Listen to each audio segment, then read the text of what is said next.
My name is Allison Paige. I'm 38 years old. At 5:22 on a Tuesday morning, standing barefoot in my closet with a half-zip suitcase open on the floor and a car service waiting outside, I realized my passport was gone. Not misplaced. Gone. I knew where I had put it. Top drawer of my nightstand. Inside the leather travel wallet with my global entry card. 2 backup credit cards, my printed itinerary, and the emergency contact sheet my assistant had insisted I carry, because she said, "Allison, you prepare for boardrooms like a general, but travel like a novelist in denial." I had checked it the night before, twice, once before dinner, once before bed, because the trip mattered. At 8:15 that morning, I was supposed to fly from Chicago to Toronto for my first major international contract signing, as Director of Strategic Partnerships for Larkin & Vale, a logistics technology firm I had spent 7 years helping build from a chaotic regional vendor into a national player. The contract was with Northbridge Foods, a Canadian distribution company expanding into the Midwest. It was the largest deal I had ever led. 18 months of calls, proposals, compliance reviews, pricing battles, operational modeling, legal revisions, and quiet persistence. My name was on the presentation. My signature was required on the final partnership memorandum. My team had trusted me. My boss had trusted me. And for once, I had trusted myself enough to stop apologizing for wanting the room. Then my passport vanished. I pulled open the drawer again. Receipts. Hand lotion. A half-read novel. A pack of hair ties. No passport. I checked the suitcase, my laptop bag, the kitchen counter, my coat pockets, the office, the bathroom, the laundry basket. I went through the trash with shaking hands. My husband, Mark, stood in the bedroom doorway wearing sweatpants and a t-shirt, arms crossed, watching me with the calm expression of a man who already knew the ending. "Maybe it's a sign," he said. I turned slowly. "What?" He shrugged. "Maybe you're not supposed to go." The car service driver called. I rejected the call. "Mark, have you seen my passport?" He looked at me too quickly. "No." That was his first lie. I had been married to him for 12 years. I knew the difference between his honest no and his guarded no. Honest no came with confusion. Guarded no came with stillness. I stared at him. "Mark." "What?" My passport was in the nightstand. "Then it's probably still somewhere in the room." I checked. "Well, I don't know what you want me to say." I wanted him to say the truth. Instead, he walked to the dresser, picked up his phone, and said, "Maybe call your boss. Tell her something came up." Something came up, as if my passport had developed legs and run into the lake. The second call from the driver came in. Then a text. "Miss Paige? I'm outside when you're ready." I looked at the suitcase, the blazer hanging on the closet door, the folder of briefing notes, the shoes I had polished, the small gold necklace my mother had given me when I made director, resting on the dresser because I planned to put it on before leaving. I had imagined walking into that Toronto conference room with my team beside me, shaking hands with Northbridge executives, signing the deal, and calling my boss afterward to say, "It's done." Instead, I was standing in my bedroom while my husband watched me lose something he had taken. I said, "If you have it, give it to me now." His face hardened. "Don't accuse me because you're panicking." "I'm not panicking. You're tearing the house apart at 5 in the morning. Because my passport is missing. Because your career is getting out of hand." There it was. Not an accident, not concern, not confusion. The sentence he had been circling for months. "Your career is getting out of hand." I stood very still. "Where is it?" He looked away. "Maybe this trip is too much." "Where is my passport?" "You've been gone constantly." "I was in Indianapolis for one night last month." "You're always on calls. Always working late. Always talking about contracts and strategy and expansion." "That is my job." He laughed without humor. "No, Allison, it's your obsession." The driver texted again. "Airport timing is tight now, please advise." I called my assistant, Priya, with hands so cold I could barely tap the screen. She answered immediately. "You're in the car?" "My passport is missing." Silence. Then her voice changed. "Missing how?" "I think Mark took it." Behind me, Mark said, "Unbelievable." Priya did not ask if I was sure. Good assistants know when the room has already answered.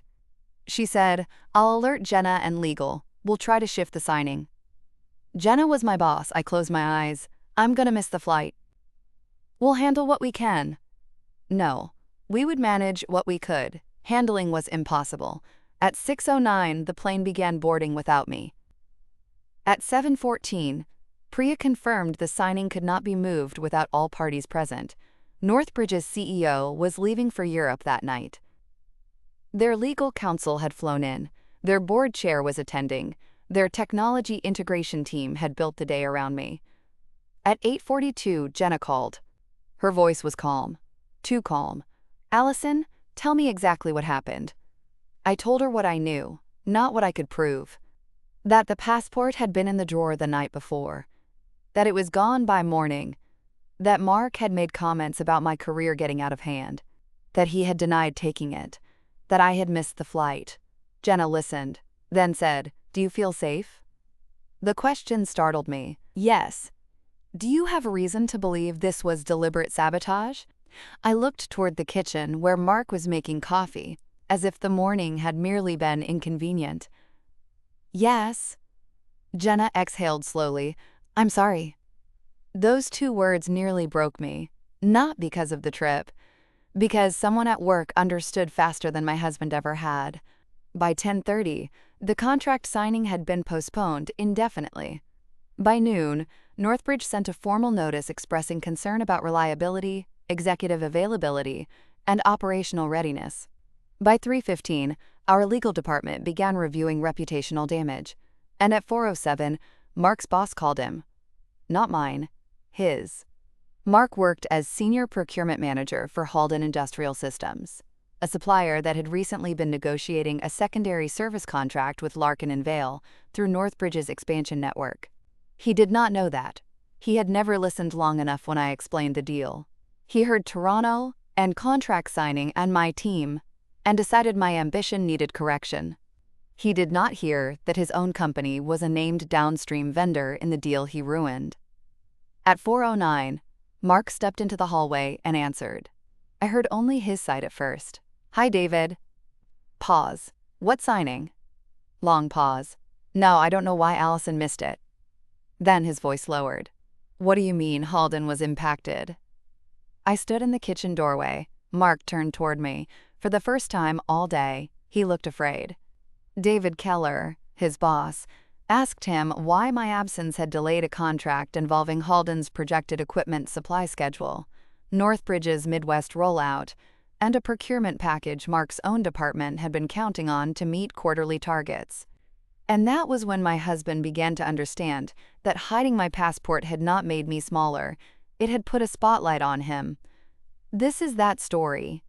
Before I tell you how my husband learned that sabotaging your wife's work trip becomes complicated when your own boss is waiting on the contract she was supposed to sign, tell me where you are watching or listening from, and what time it is there.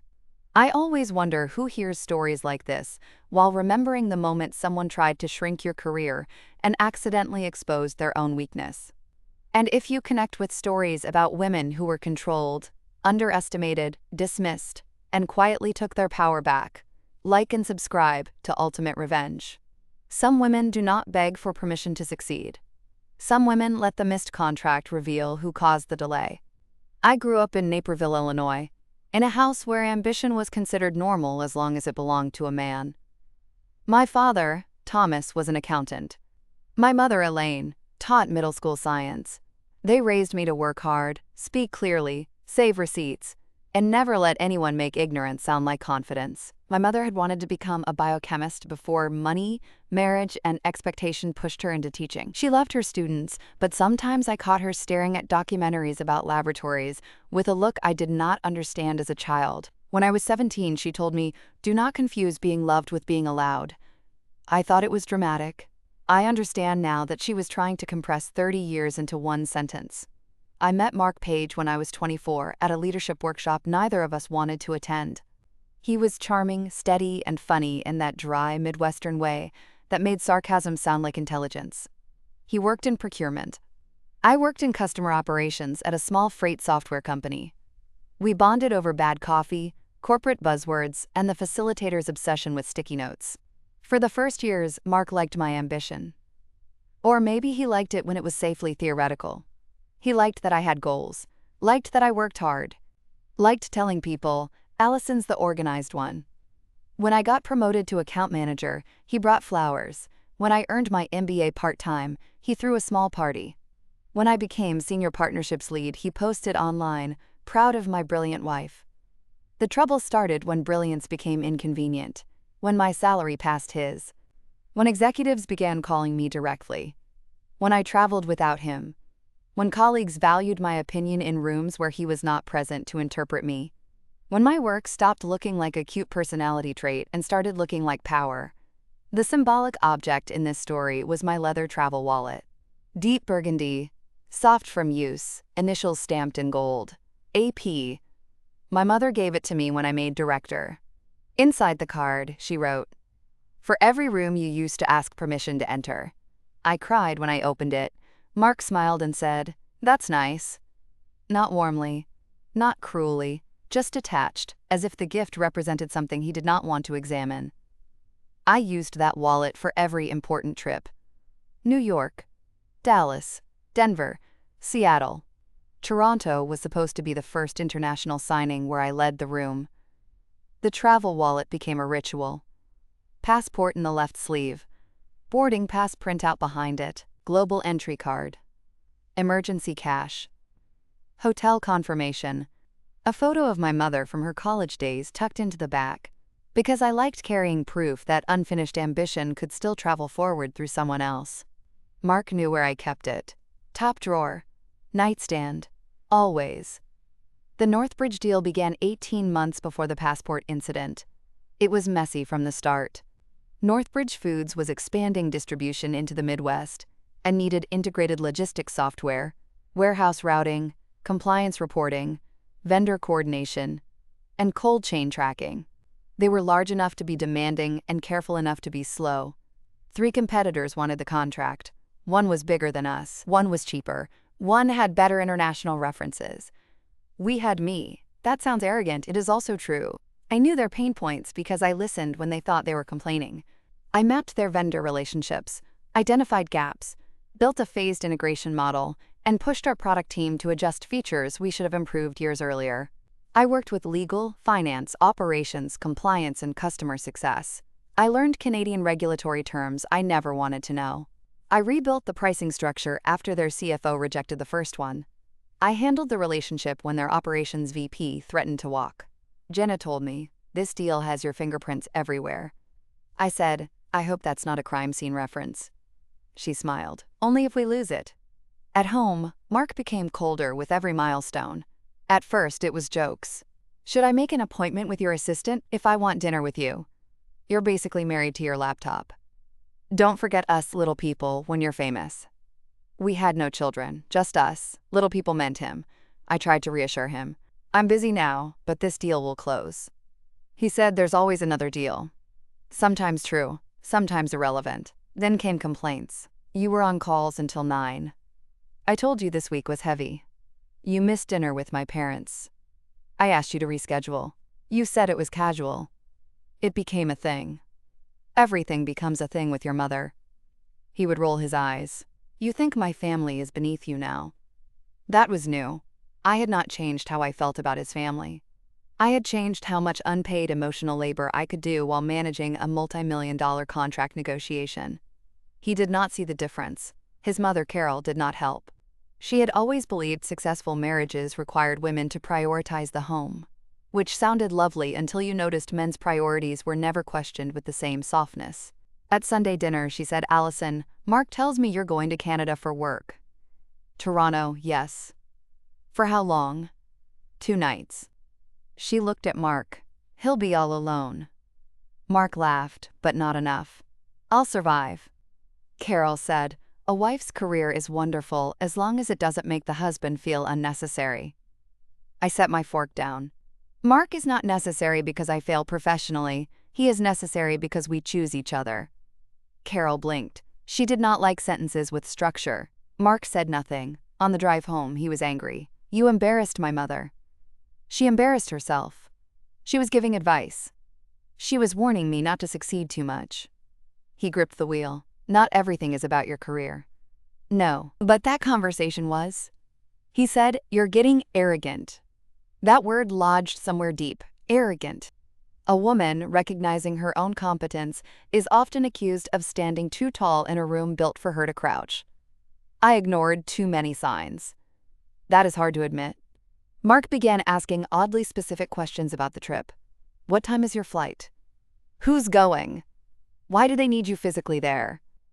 Can't Jenna sign? Why does it have to be Toronto? Is Priya going? Are there men on the trip? That last one made me stare. Men exist in business, Mark. He looked away. I'm just asking. No, he was not. The night before the flight, I packed carefully. Navy suit, gray dress, black heels, laptop, chargers, presentation clicker, printed contracts, travel wallet, passport. I placed the wallet in the top drawer at 10:11. I remember because Priya texted, "Do you have your passport in hand?" I replied with a photo of the burgundy wallet on the nightstand. She sent back, "Good. Do not let your husband clean." It was a joke, almost. Mark saw the text when I laughed. What's funny? Priya being Priya. He did not smile. Later, in bed, he said, "You seem excited." I am. For a contract. Yes. He turned onto his back. I don't think you realize how different you've become. I looked at him in the dark. Different? How? Harder. That's not fair. Maybe not. What do you want from me? He was silent, then said, I want my wife back. I lay there, eyes open. I'm right here. No, he said. You're already in Toronto. I did not know then that after I fell asleep, he got out of bed, opened my nightstand drawer, took the burgundy travel wallet, removed my passport, put the wallet back, and hid the passport in the trunk of his car under the spare tire cover. He would tell me that later. Not out of remorse at first, out of panic when the walls closed in. The morning was chaos, the missed flight, the calls, the postponement, the formal notice. Mark spent the day pretending concern. But there were moments. Small leaks. When Priya called the third time, he said, maybe if they can't handle one person missing, it wasn't a strong deal. When Jenna emailed me emergency talking points, he said, your boss sounds intense. When I filed the missing passport report online, he said, don't overreact. It'll turn up. Overreact. The favorite word of people who have underhandedly caused the reaction. By late afternoon, I had not found the passport. I had called the airline, called the passport agency, called hotel reservations, informed corporate legal, documented the timeline. Then Mark's phone rang. David Keller, his boss. I watched him answer. I watched the blood leave his face. David was not a cruel man, from what I knew. I had met him twice at Holden holiday parties. He was pragmatic, direct, and deeply allergic to surprises that affected revenue. He told Mark that Holden had been listed as a downstream equipment and service vendor in the Northbridge rollout. Larkin and Vale's contract delay meant Northbridge had paused vendor sequencing. Holden's projected supply schedule was now uncertain. Senior leadership wanted to know why a key signing collapsed due to my unexplained absence. Mark tried to sound confused. I heard him say, I'm sure Allison had a travel issue. Pause. No, I don't know anything about it. Pause. I understand. Then David said something that made Mark sit down. Mark whispered, internal review? I stood in the doorway. His eyes met mine. There it was. Fear. Not of losing me, not yet. Fear of consequence. He ended the call slowly. What did David want? I asked. He stared at the phone. The contract affected Holden. I know. You knew? I have been working on this deal for 18 months. He swallowed. You never said Holden was part of it. I did, twice. You said supply chain details make your eyes glaze over. He looked sick. They're asking questions. They should. He stood abruptly. Allison, where is my passport? His mouth opened. No sound. Where is it? He looked toward the garage. I followed his eyes. Sometimes a marriage ends before anyone says the word divorce. Mine ended in the direction of his glance. I walked past him into the garage, opened the trunk of his car, lifted the floor panel, and found my passport under the spare tire cover in a plastic bag. Not damaged, not lost, hidden. I held it in my hand and turned to him. He stood in the garage doorway, pale. I was going to give it back, he said. When? After the plane left? After the contract failed? After I learned my place? I said, you hid my passport. He took one step forward. I didn't think it would become this big. I looked at him. That is the only part, one believe. He ran both hands through his hair. I just wanted you to miss one trip. One trip. The sentence sounded smaller than the damage, because men like Mark always shrink the method when the intention is exposed. I said, you sabotaged a business contract. I sabotaged a flight. No, you sabotaged me. He flinched. Then anger arrived to protect him from shame. You were leaving me behind. I was going to Toronto for 2 nights. You know what I mean. No, Mark, I know what you did. He lowered his voice. Don't tell anyone. I almost laughed. Too late. His eyes widened. Allison. My company already knows the timeline. Your company is asking questions. I'm documenting everything. You'd ruin me? I held up the passport. You hid a government document to control my movement and damage my work. Do not ask me to protect your reputation from your behavior. He looked at me like I had become a stranger. Good. Maybe I had. I took photos of the passport location, the plastic bag, the trunk, the spare tire compartment, the timestamp. Then I walked into the house, locked myself in my office, and called Jenna. I found it, I said. Where? In Mark's car. Silence. Then Jenna said, do you want legal and HR on the call? Yes. I need to pause here for a second. If you have ever had someone sabotage your opportunity and then ask you not to tell anyone because the truth would hurt them, you know exactly what that garage felt like. It was not just a hidden passport.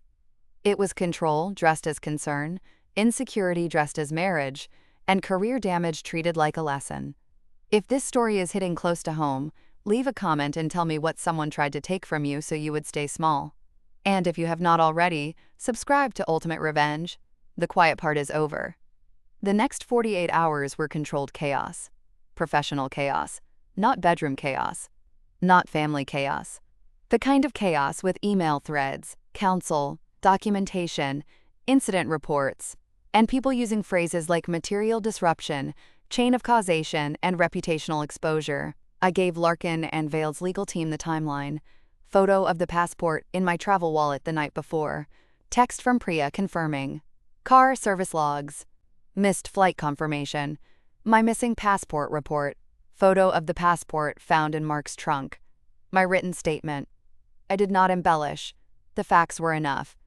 Jenna called Northbridge personally and explained that my absence resulted from a domestic act of interference currently being addressed, not from company negligence or lack of preparedness.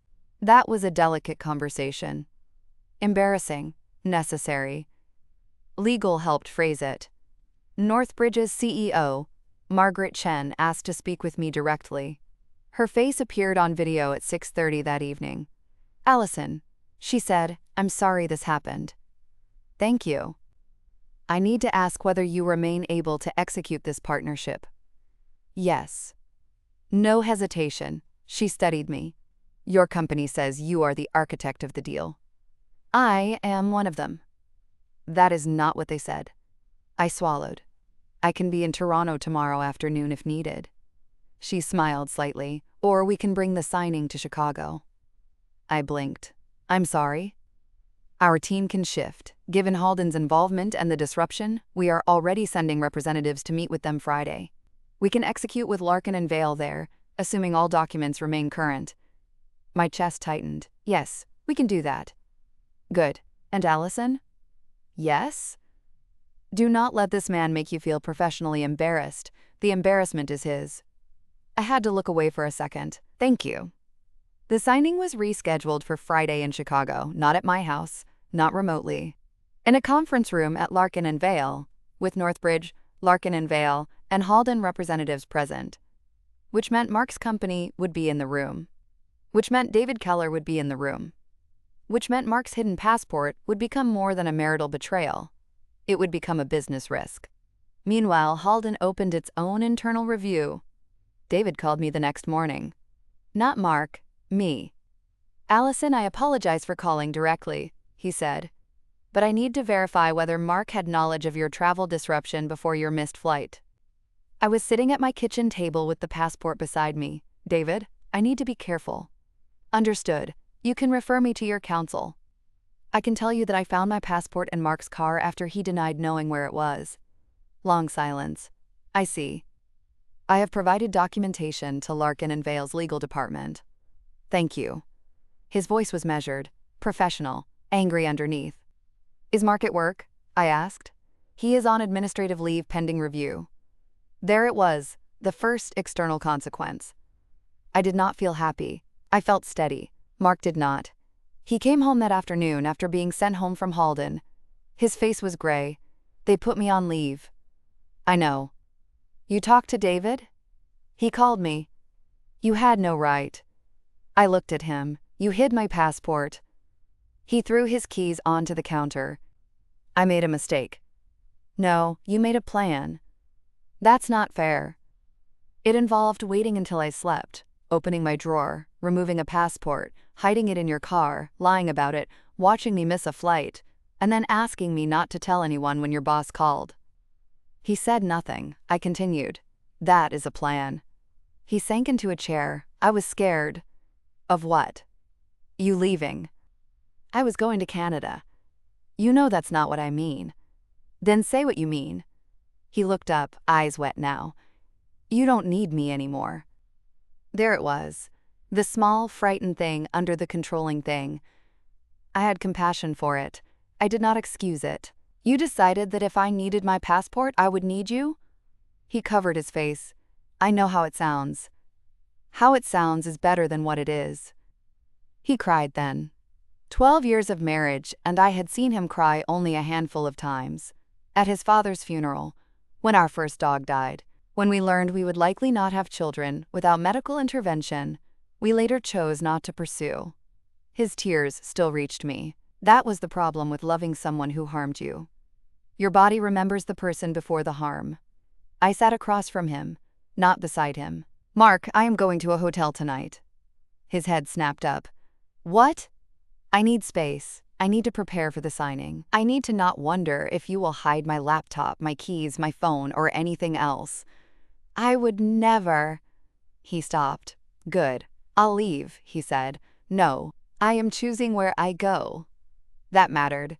I packed a bag, passport in my purse, travel wallet in my hand, laptop in my backpack. Documents backed up in 3 places. Mark stood in the hallway watching me. Are you going to divorce me? I paused. I don't know. He looked shattered. I said, but I know I will not stay married to someone who believes sabotage is a form of communication. I left. The hotel felt sterile and safe. Priya met me there with dinner, a second laptop charger, printed revised documents, and a face full of fury. I want to say several things that HR would not approve. Say one. She took a breath. Your husband is a beige flag that caught fire. I laughed for the first time in days, then cried into takeout noodles. Priya stayed until 10, reviewing the signing agenda with me like nothing had changed and everything had. The next morning, I put on my navy suit, my mother's gold necklace, and the burgundy travel wallet in my work bag. I arrived at Larkin and Vale at 7:45. Jenna met me in the lobby. She looked me over once. You ready? Yes. You don't have to prove anything today. I know. She smiled. But you will anyway. Yes. The signing room was full by 9. Northbridge's CEO, Margaret Chen, their legal counsel, their operations VP Jenna, our general counsel. 2 finance leads, Halden's David Keller and their contracts director. Not Mark. Administrative leave meant no attendance. That absence spoke loudly. We began. I presented the revised timeline, addressed the travel disruption professionally, confirmed no operational changes affected Larkin and Vale's readiness, and walked through implementation milestones. I did not mention Mark by name. I did not need to. At the end, Margaret Chen said, "Northbridge remains comfortable proceeding." David Keller added, "Heldon also remains aligned and we appreciate Larkin and Vale's transparency." Transparency. A beautiful word when you have been living with a liar. The contract was signed at 11:32. My hand did not shake when I signed. Allison Paige, Director of Strategic Partnerships. 18 months of work. 2 days of sabotage. Still signed. Afterward, Jenna pulled me into a side conference room. "You did it." "We did it." "No," she said. "You carried the relationship through a personal crisis that would have flattened most people. Take the sentence." I smiled. "I did it." "Good." Priya hugged me in the hallway so hard my necklace dug into my collarbone. Worth it. That evening, I drove home. Not to reconcile, to talk. Mark was at the kitchen table. He looked like he had not slept. "I watched the signing announcement," he said. "Larkin and Vale had posted a professional update online. Congratulations." "Thank you." He swallowed. "I'm proud of you." The words landed strangely. Maybe because I had wanted them once. Maybe because now they felt like flowers at the sight of a fire he started. I sat across from him. "Halden called?" He nodded. "Termination?" "Not yet. Formal disciplinary review. David said trust is severely damaged. I'm removed from the Northbridge-related work permanently." "That makes sense." He flinched. "I started therapy." "When?" "Today. Emergency appointment. I also called an attorney." My stomach tightened. "For what?" "To understand what I did, legally."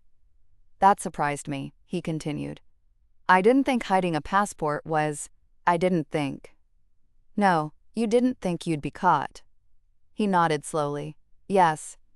Honesty, at least. I told the therapist I was afraid you'd leave me behind," he said. "She asked why I thought trapping you would make you stay." Smart therapist. "What did you say?" I didn't have an answer. I looked at the table between us. "I'm moving into a short-term rental for now." His eyes filled. "Okay." "No argument?" "I don't have the right." That was new. "I also need the house locks and safe codes changed, shared documents separated, and all my personal identification secured." He looked pained. "I understand." "I need a written acknowledgement of what happened." His face lifted. "What?" "For my records, for work, for any legal needs. A factual statement that you removed my passport from my nightstand and hid it in your car, causing me to miss my flight." "Allison." "No." He closed his mouth. "I will not carry the burden of proving reality later because you feel ashamed now." He nodded. "I'll write it." He did. Not perfectly at first. The first draft said, "I moved Allison's passport during an argument. I handed it back." "No. Try again." The second draft said, "I removed Allison's passport from her nightstand while she was sleeping and placed it in the trunk of my car because I did not want her to travel for work.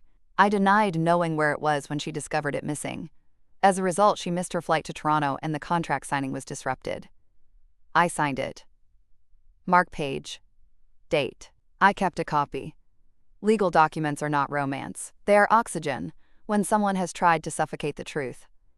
I moved out for 3 months. During that time, Halden demoted Mark and placed him under a final conduct agreement. He did not lose his job, partly because David believed termination might encourage legal mess around the contract review, and partly because Mark had documented admission and no prior workplace misconduct. He was removed from sensitive vendor negotiation work and required to complete ethics training. His career was damaged, but not destroyed. Our marriage was worse. We entered counseling separately and together. Not to save the marriage automatically. To tell the truth in a room where neither of us could hide my passport under a spare tire and call it fear. The first joint session was brutal. Our therapist, Dr. Elena Morris, asked Mark to describe what he did without explaining why. He struggled. I hid her passport because— No, because, Dr. Morris said. He tried again. I hid Allison's passport to stop her from going on a work trip. I felt my body react to the plainness. Dr. Morris asked, "What did you believe you had the right to control?" Mark cried, "Not enough." But honestly, her movement, he said, her work, her success. And why? He looked at me, because I felt smaller. Dr. Morris said, "Feeling small is not permission to make someone else smaller." I wrote that sentence down. For months, Mark worked on himself. Control. Insecurity. Gender expectations he pretended not to have. His mother's ideas about marriage. His resentment of my income. His fear that if I became too successful, I would see him clearly and leave. I worked on myself too. Why I ignored warning signs. Why I softened his comments. Why I translated jealousy into love. Why I thought reassurance could heal entitlement.